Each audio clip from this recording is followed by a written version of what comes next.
Assalamualaikum warahmatullahi wabarakatuh. Sampurasun.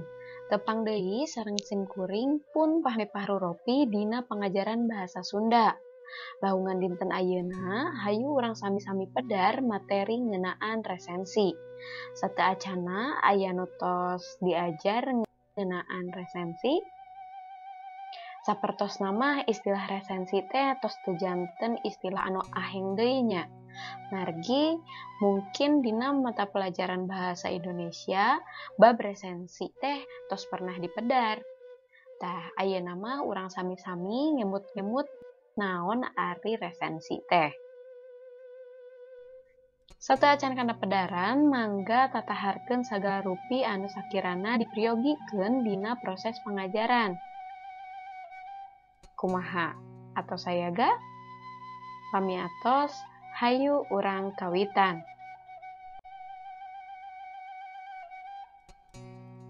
Resensi teh asalna tina bahasa Perancis, nyaeta revider atawa recenser. Arti sacara harfiah nama nyaeta nenjo deui, nimbang-nimbang atawa mere pangajen. Ari pangajen teh naon, Bu? Pangajen asal kecapna tina kecap ajen nyaeta bisa dihartikeun salaku nilai atawa peunteun. Jadi mere pangajen bisa dihartikeun oge mere peunteun kitu tah. Dina bahasa Walanda disebutna resensi. Sedengkeun dina bahasa Inggris mah nyaeta review. Eta tilu kecap teh ngabogaan harti anu sarua, nyaeta sawangan ngeunaan eusi buku atawa naskah. Tah, dina Kamus Sastra Susunan Abdullah Mustafa ditetelakeun yen resensi teh timbangan atawa kritik, sawangan atawa analisis kana hiji karya sastra. Tah, kusawatara katerangan tadi bisa dicindekeun yen resensi teh nyaeta tulisan anu eusina mangrupa timbangan hade gorengna hiji buku atawa karya sastra. Kadienakeun resensi teh lain ukur tinimbangan karya sastra wungkul, tapi sok dilarapkeun oge kana widang sejena. Upamana nyaeta film, musik, jeung seni pintonan. Ngarah telega ambahanana, dina pangajaran basa Sunda dinten ayeuna mah resensi anu baris dipedar teh nyaeta dikhususkeun kana resensi karya sastra. Tah, ari resensi teh kudu objektif.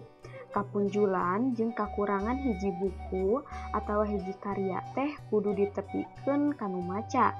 Tah aya nu disumput salindungkeun, jadi sagala rupa ge kudu ditemprakeun. Tah, sangkan bisa naker kapunjulan jeung kakurangan teh tangtu bae anu nulis resensi kudu cukup pangaweruh atawa kajembaran wawasan. Boh ngeunaan pangarang anu karyana diresensi, boh ngeunaan naon-naon anu patali jeung karya anu diresensina. Dina paelmuan kasusastraan, resensi teh kaasup kana wilayah kritik sastra. Ayeuna aya patalekan siga kieu. Naon bedana atuh resensi jeung kritik sastra? Tah, ari resensi teh enas-enasna mah kritik sastra. Tapi upama rek dibedakeun mah, resensi leuwih basajan. Saules, tur ukur nembongkeun kesan atawa pamanggih sabengbatan sabada rengse maca hiji buku. Ari kritik sastra leuwih jembar sifatna, sarta leuwih daria dina ngaguar hiji karya. Cek dina teorina, teks resensi buku teh strukturna kudu ngandung sawatara unsur-unsur ieu dihandap. Anu kahiji nyaeta aya data karya atau buku.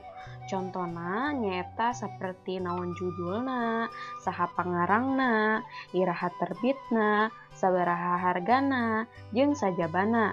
Ieu data teh penting keur mere informasi kanu maca perkara unak-anik eta buku. Anu kadua nyaeta kasang tukang atawa latar belakang upama dina bahasa Indonesia mah. Tah ieu mah nyaeta alasan nu nulis resensi kunaon hayang ngaresensi eta buku. Tangtu wae aya anu narik dina eta buku teh, boh alusna, boh gorengna, bisa oge patali jeung eusina, atawa sajarahna, atawa hubunganana jeung buku anu sejen. Anu katilu nyaeta aya resume atawa sinopsis buku. Tah di dieu mah nyaeta ngadadarkeun rangkuman eusi buku atawa sinopsis buku saupama anu diresensina teh buku fiksi. Ari pelurna ringkesan atawa gurat badag carita teh maksudna pikeun mere gambaran kanu maca kumaha lalakon atawa galur eta carita. Anu kaopat nyaeta aya timbangan hade goreng eusi buku. Tah ieu mah eusina nyaeta pangajen anu nulis resensi kana alus jeung gorengna buku anu diresensina. Mun alus tuduhkeun lebah mana alusna, tapi lamun goreng nya tuduhkeun oge lebah mana gorengna. Aya kalana sok dibandingkeun jeung karya sejen anu geus aya, naon sasaruaanana jeung naon bebedaanana. Anu kalima atawa anu pamungkas nyaeta rekomendasi atawa saran. Tah di dieu mah eusina teh samodel kacindepan atawa saran nu nulis kanu maca resensina. Nu maca resensi kalan-kalan diposisikeun minangka calon nu maca eta buku. Da resensi buku teh sakapeung jadi media promosi buku. Jadi perlu aya saran atawa rekomendasi keur calon anu maca bukuna. Tulisan resensi sok mineng kapanggih dina koran atawa majalah. Ilaharna luhureun tulisan sok diwuwuhan atawa ditambahan ku gambar atawa foto jilid bukuna, sarta make katerangan saperti judul buku, pangarang, jumlah kaca, harga bukuna, penerbit, jeung taun medalna. Tah panginten sakitu heula pedaran materi ngeunaan resensi kanggo lawungan dinten ayeuna. Boh bilih aya patarosan atanapi aya hal-hal anu sakirana kirang kahartos, mangga tiasa tulis di kolom komentar. Teu hilap simkuring oge nada dihapunten, boh bilih salami medar ieu materi, simkuring ngadugikeunana kirang merenah. Kukituna kritik sareng-sarana tiasa didugikeun ngalangkungan kolom komentar atanapi alamat surel anu aya di deskripsi box.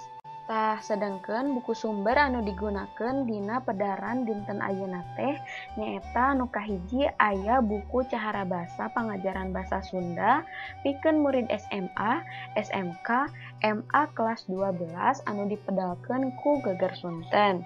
Anu kadua nyaeta aya buku atanapi LKS Sarakan modul Pangajaran Basa Sunda pikeun murid SMA, SMK, MA kelas 12A anu dipedalkeun ku tim Atikan Mandiri.